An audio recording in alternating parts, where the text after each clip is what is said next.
here we go. We are here to show you how to fix the blue blinking light on the PR4100 Nas Drive from Western Digital. The problem is this: you turn the system on and you get a blue blinking light right here where the cursor is. I'm pointing to it. This power button blinks. When you first turn the power on, you get some blinking on the drive lights. If there's drives in here, there'll be different colors. Red if there's no drive, I believe is the thing. I never get a light here, so I'm not sure why, but there is a light here, it looks like. But this is the one of concern. You turn your NAS drive on, this goes to blinking, and you can't log into your NAS drive on your computer. And on top of that, there's no indication on your router that it's connected. The other indicator that you need to look at in this situation is on the back of the device.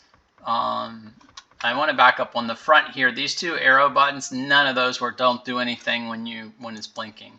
So on the back of the device, you have, this is a vent with a fan. If you look close inside, you can see the fan. These are your USB ports to add a USB drive to piggyback this other NAS drive.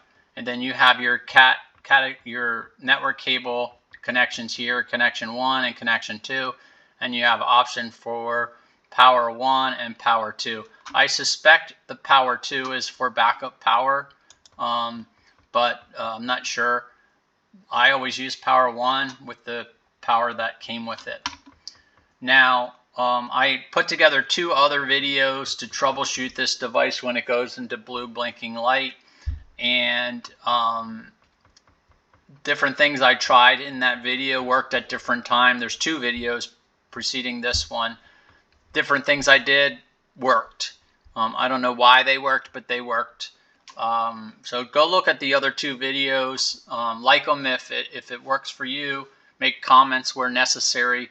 And then also take a look at this video, because this is a 3rd time my drive was moving it upstairs and it restarted in a blue blinking light scenario. Now, Western Digital tells you this is the drive resetting itself and looking for the reorganizing the files. I don't believe that is to be true in this particular circumstance, because in each time, and you'll see in my other video, when I plug the network cable in, I don't get any blinking lights for the network cable right here, okay? Nothing lights up here. It's like it's a dead connection when the light is blinking blue on the front. Now, the other thing is on my network switch, it also, I believe, didn't have any blue blinking, any lights blinking. Maybe had one light blinking on the switch, but still no lights blinking here. It wasn't in both cases. When I got 2 lights here or 1 light on the drive here, it re-showed up on my router, and then I was able to access the drive through the router and get the IP address. Once I had the IP address, I was able to log back into the router.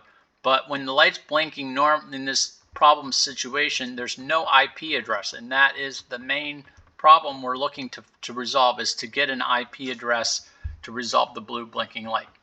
So I did some more research and for different things to try, and one of the things that's common to the blue blinking light is this fan on the back. When you turn the power on, this fan on the back is blaring at full speed, which in a typical appliance, these fans are controlled by some type of thermostat that sends a signal to the fan that the unit is overheating or something's overheating and it needs to cool down. That's why that fan is coming on super fast. And a lot of appliances have this feature. Computers have that feature as well. And so it makes sense what this particular post suggested, and he said it worked, was to take this whole box here and stick it in the refrigerator for 15 minutes. I'm skeptical, but I'll try anything and it's not working. So what I did was I took this box, unplugged all the cables front and back. I stuck it in my refrigerator for, I let it sit for about 30 minutes. And that cooled it down a lot. And it made sense that, you know, the fan was coming on because it was hot. And the blue blinking light is probably indicating that it's hot and it needs to cool down. Well, it shouldn't really be doing that. That doesn't, you know, it's not a valid thing to happen because the unit's not hot if it's been turned off for a while. So it doesn't really make sense. This is probably just a defect in the design. I see a lot of complaints about this particular issue all throughout, you know, cyberspace. So here we go. I take this whole thing, unplug it, stick it in the refrigerator. 30 minutes later, I was moving it upstairs. Again, this whole situation happens whenever you power it off. No matter how I've tried to power it off lately, this is what's happening. It goes into that blue mode. So this is the third time. The first time was, I think, a storm shut the power to the house off. The second time, I don't recall why the power went off, but it did, and it went into that blue blinking mode again. And then this time I bought a power backup UPS type device. I particularly tried the EcoFlow 3 River Plus because I heard great things about it. So I was moving this to a new location and adding a power backup so this doesn't happen frequently.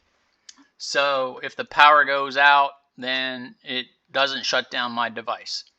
Now, when I shut it off, to do that, I used the instructions to put it in standby mode from the Western Digital website, how to do that. And then I shut it off and I took it upstairs. And sure enough, when I restarted it, I got the blue blinking light again. I tried everything from my previous videos of how I shut it down to see if that would resolve it. None of those procedures worked this time. So this time I stuck it in the refrigerator. I did 30 minutes. I ran it upstairs. I plugged in the network switch. I plugged in the power. Immediately I saw these lights on right here. These two lights were blinking, which was a really good sign because it wasn't doing that before. So as soon as I saw that, I checked my switch again, and I found out that the switch had its lights on as well. And then because my PC is downstairs, I ran downstairs to try and log into my PC. And in this case, what I was trying to do is find my PC on the router. So I put in my router thing, logged into my router, and sure enough, right here you can see under devices, this is connected devices, is my cloud PR4100, and this little logo, symbol, whatever, shows that it's a wired connection. That's Wi-Fi, that's wired. These are all the connections to my Verizon router. And this is my secondary Wi-Fi system. This is a Netgear Orbi, and I run a lot of the other devices through that. So that's why they're not showing here. There's 20, 40 devices that get internet service through a cable connection directly to my Orbi. And then it gives a signal throughout the house with several satellites. And then this is my Fire Stick for my TV, is a Wi-Fi connection. And this is the PC I'm on currently. In recording this, this is a Wi-Fi connection. I normally use this PC as a wireless connection. Because I have several routers, I wanted to log directly into this router and see what was connected directly to this router. There must have been some type of conflict because I was having trouble logging through the Orbi system, which is the direct line into my PC when I have it set up that way. Now, in regards to the devices connected, the other thing I had to find was I had to find the IP address. You see here, there's the MyCloud Ethernet. This is the router. This is the MAC address. And what I need is for that particular device, in order to log into it, what I need is the IP address right here. This address right here, IP version 4 address. This is how I access this is the address assigned to PR4100. So what I'm going to do is open a new screen. I'm going to put the IP address into my search bar, and here it is, MyCloud PR4100 with my admin, my username, and my password. Okay, once I put the password in, my device comes up. Now, none of this happens when the light's blinking because you don't have an IP address assigned to your device. And, technically with those lights not blinking, that is not, there's no connection. There's no LAN connection. But now with this, you can see I have 6.9 terabytes free on my drives. I have 4 terabyte drives. All the other things, once you get into this, you should be able to get back to your regular settings. And in fact, you can go on the internet to os5.mycloud.com and log in and see your files right there. Okay. And now that I also in my previous video showed you how to upgrade the memory from 4 terabyte or 4, I think it's 4 gigabytes to 16 gigabytes, it really makes the connection much faster to get these files open. It also helps a lot when you're downloading or uploading files to your device. Okay, and I'm happy because now I'm about to go on vacation and I want to have access to my files. So now that this is working, it's working, and I have it connected into a power backup system, a UPS type system.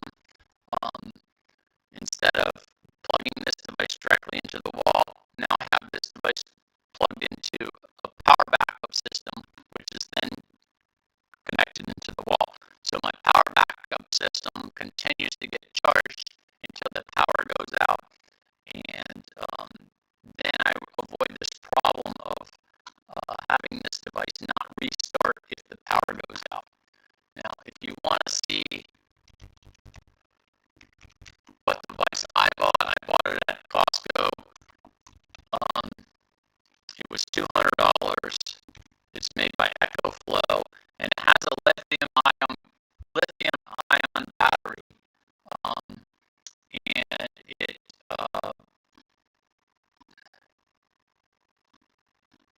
allows the device to stay continuous power for some period of time, like 24 hours or something with this particular device.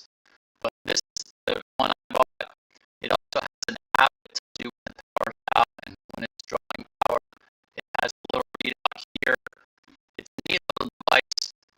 It comes with 2 wireless charging device, like wireless batteries that you can charge. I think they're 5,000